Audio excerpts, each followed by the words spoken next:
Situan, Nhchango. Today I will be talking about my constructed language Nhchango, a language of the Bay Shlustukan. This is a remake of an older version of this language I made about 2 years ago. I've been working on remaking this language since the beginning of October 2024, and now believe it is at a place where I can present it again. So without further ado, I'd like to start with a quick overview of the history of Shlustukan, Nhchango, and its people. There are 6 language families in the Shlustukan Bay: the Senthic, Galanic, Tajanic, Chaganic, Tokoyek, and Nhchango isolate. Within these 6 groups, there are 8 major languages. These are Avie, Gwen, which are Santhic, Anistin, Gurian, which are Galanic, Tora, which is Tokoyek, Nhchango, which is an isolate, Khomon, which is a Chaganic language, and Tajrim, which is a Tajanic language. The recent history of Nhchango is largely intertwined with the Uradi and Guria, as well as the Tora chiefdoms. There's a long history of war between Nhchango and Urad. Today the kingdom of Nhchango holds the northern coast of the island of Urad, which is named Ulad Lag in the Nhchango language, meaning North Urad. The kingdom of Gurian opposes this occupation, as it has been allied with Urad throughout a large portion of its history, and is culturally almost identical with the island nation. Nhchango is a large naval power, but despite this, they couldn't defeat the islanders entirely. Before the war, they had connections with the leaders of the Tora chiefdoms. Due to the large amount of contact, the Tora language came to adopt the Nhchango alphabet as their writing system.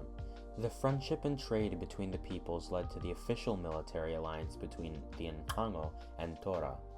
The war is currently at a standstill with a temporary truce set in place. The Nhchango language's phonology includes 29 consonants and 10 vowels. There are 9 plosives being p, b, t, d, t, d, k, g, 4 nasals m, n, n, ng, 9 affricates v, v, s, z, sh, j, h, g, h, 2 lateral consonants and 2 approximate consonants l, sh, w, and y, and 3 click consonants being p, h, and h. Also 2 affricates, t and z.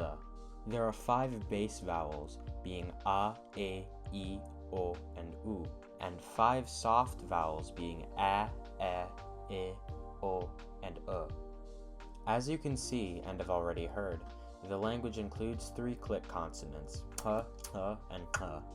There are also a noticeable lack of rhotic consonants, as well as the distinct sh sound. The syllable structure of this language is CC, L, V, V, C, C. C being consonant, L being liquid, and V being vowel. The syllable structure allows for a max of 2 consonants and 1 liquid in the onset, 2 vowels in the nucleus, and 2 consonants in the coda. A few consonants can't be codas, and some clusters can't be onsets. For example, the consonants w, h, y, g, and z can't be codas, while the unique clusters of glottal stop glottal stop glottal stop and glottal stop can't be onsets. The base word order of Nhchango is SVO. The adjectives come after nouns and adverbs come after adjectives and verbs. The language has a mix of both prepositions and postpositions, not preferring either. Demonstratives, genitives/possessives, articles, relatives, and numerals all come before nouns as well.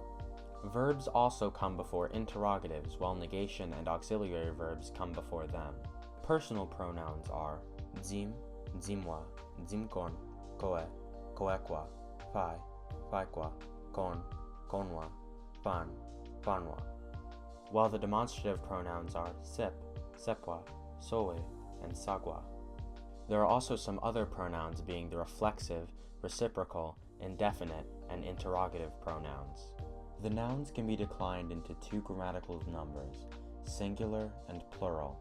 Nouns can also be declined into 5 cases: nominative, accusative, dative, genitive, and locative. There are also 2 articles, singular definite and plural definite, with nouns without an article being marked as indefinite. Nhchango numerals function in a base 8 system with cardinal and ordinal numbers. To count to 8, you would say te, tsao, shum, kes, nui, ram, tue, nusat. To count past 8 to 16, you would say nusate, nusatsao, nusashum, nusakes, nusatnui, nusattam, nusatwe, tsalnusat. Nhchango also has a word for zero, gimeilo, which derives from the word for nothing, directly translating to nothing. Verbs in Nhchango are conjugated for tense, aspect, mood, and some other forms, which, between you and me, I don't actually know how to define, so I just threw them in a catch-all category, but we're going to move on. The tenses are present, past, and future. For example, take these three sentences using the verb natwam, meaning to be. Dzim natwam simu, meaning I am happy. Dzimawe dos simu, which means I will be happy. And dzim natwamahe simu, meaning I was happy. The present tense is unmarked, as you can see on this graph. The past tense is marked with the suffix ahe, and the future is marked with the auxiliary verb awe, which means to wish. In this example, you can see that the verb to be is irregular, being conjugated to the future tense as edos. The aspects are perfective, continuous, and habitual. Sentences dzim tawam tsinangin, dzim tawamik tsinangin, and dzim tawamo tsinangin, meaning I go home, I am going home, and I be going / I often go home. The moods in Nhchango are permissive, obligative, commissive, ablative, and volitive. There are a lot of sentences on this slide that I don't want to read right now because this script is getting very long, so I'll give you a moment to pause if you want to read. You done? Okay, let's move on. There are some other forms used for verbs too. For example, the infinitive form of a verb is marked with the prefix un or u. However, if the root verb starts with a h sound, the u in the infinitive suffix mutates the initial consonant of the verb to w instead of h. For example, the verb uwana, meaning to disturb or interrupt, has the base root hana rather than wana. Negation is made using the preposition gim and can also be used in contractions as gi, as in the sentence dzim giawe tuitawam, meaning I won't be able to go. The suffix aten is used to make passive voice active voice for to cause to, as in nalaten, meaning to cause to eat or feed. The suffix ago is used for commands, while the suffix ikyande is used for asking polite questions. Questions are also formed using the particle de, used at the end of sentences, meaning something like, right? While yes or no questions can be formed with the construction shigim, like in the sentence kon natwam shigim ni totwamin, or are you in the market? The consonants in the Nhchango writing system, or Imei Nhchango, are shown here. In case you don't remember from previously in the video, here's what all of the consonant letters align with on the consonant chart. And here are all of the vowel letters and all the vowel sounds that correspond with them.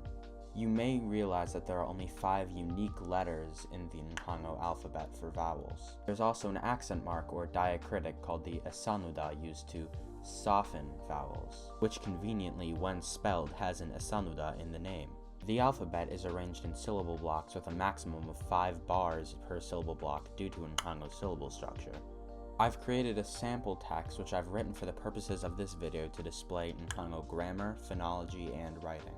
The story details a mother and child making a traditional Nhchango dish called unimbat.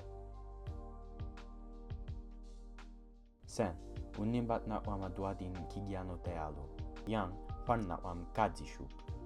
SeDzim eomung seo sayon, skibe heten zimeu soe ubatanani. Volma.